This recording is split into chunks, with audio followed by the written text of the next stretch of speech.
Hello!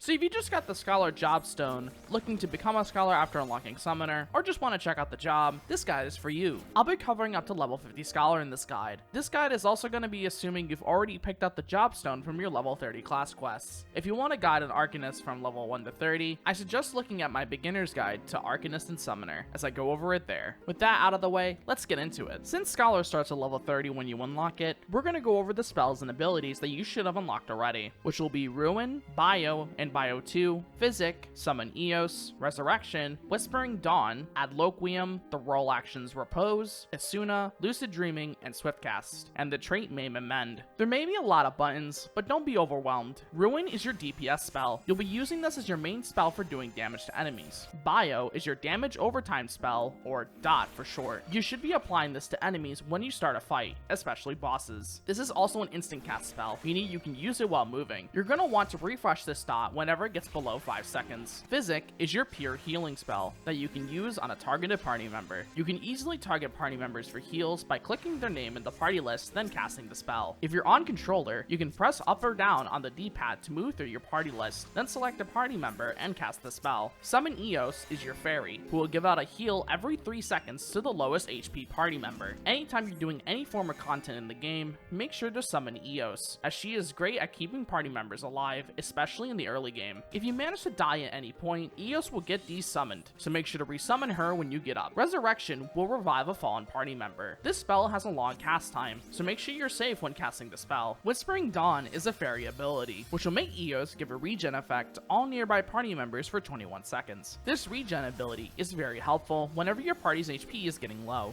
Do note, this ability is centered around Eos, so make sure she is within range of the party when using this ability. Adloquium is your shielding spell, which when used, will give a shield to a targeted party member. Adloquium has a chance to crit, and when it does, it'll give you an extra shield on top of the existing shield. During dungeon pulls, you should try to give your tank Adloquium, as it'll keep them alive when they're tanking the dungeon mobs. Going over the role actions, Repose will put a single target to sleep. This spell isn't really that useful, however, it can be in some solo content, or if you're trying to run away from an enemy. Isuna will remove a debuff on a targeted party member. Do know, only debuffs that have a white line above them can be Isuna'd. If the debuff does not have the white line, it cannot be Isuna'd. Lucid Dreaming will gradually restore your MP. This is very useful as your shielding spells cost a lot of MP. You should aim to use Lucid when your MP is at or below 7,000, as this is a good time to start gaining MP back while still having a good amount to keep casting spells. Swiftcast will make your next spell an instant cast. Swiftcast is really good for being able to cast a spell while moving. It can also be used to negate the cast time of Resurrection, so you can easily resurrect party members. The trait Maim and Mend is a 10% increase to your damage and HP restoration. The level 30 rotation for Scholar is pretty simple, as all you need to do is start an encounter with Ruin, cast Bio, and then spam Ruin till Bio is at 4 seconds,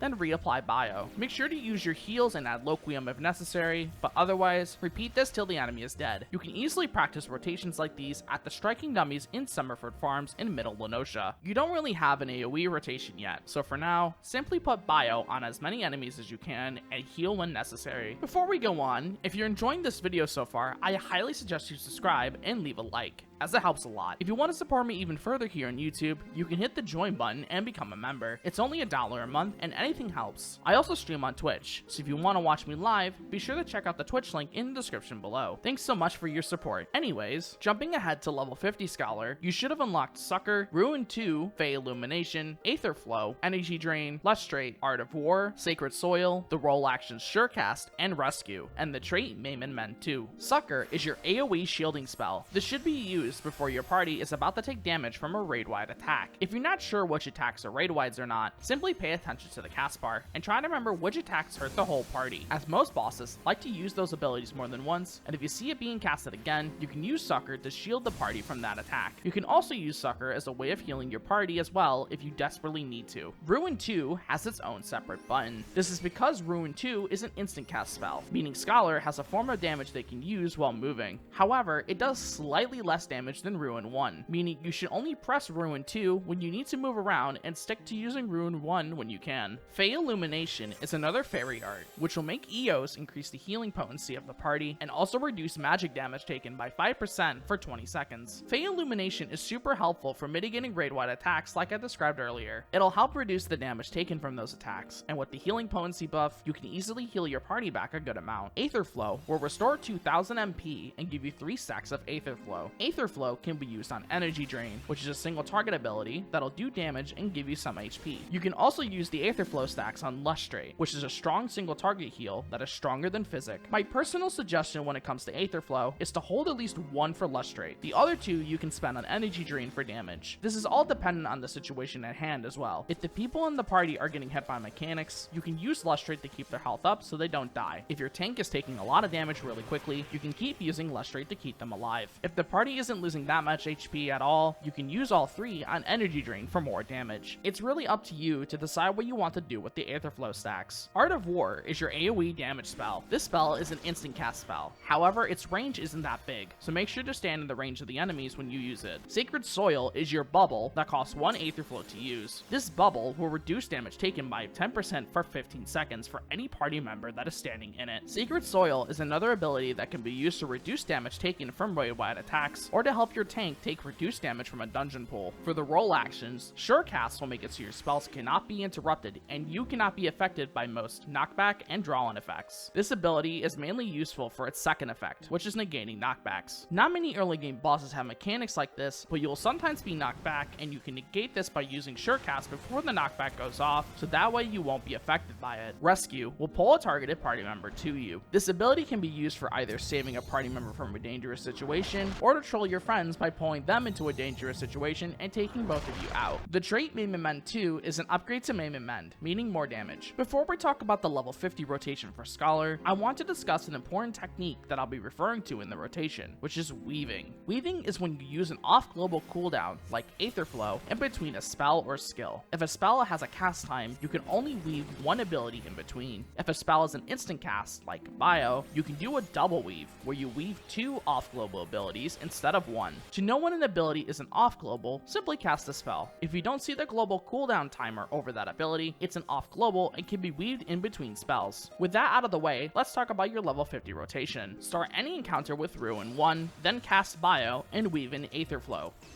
Start spamming Ruin like usual, but weave in Energy Drains in between each Ruin cast. You should aim to use all 3 Energy Drains, but you can save them if you need them.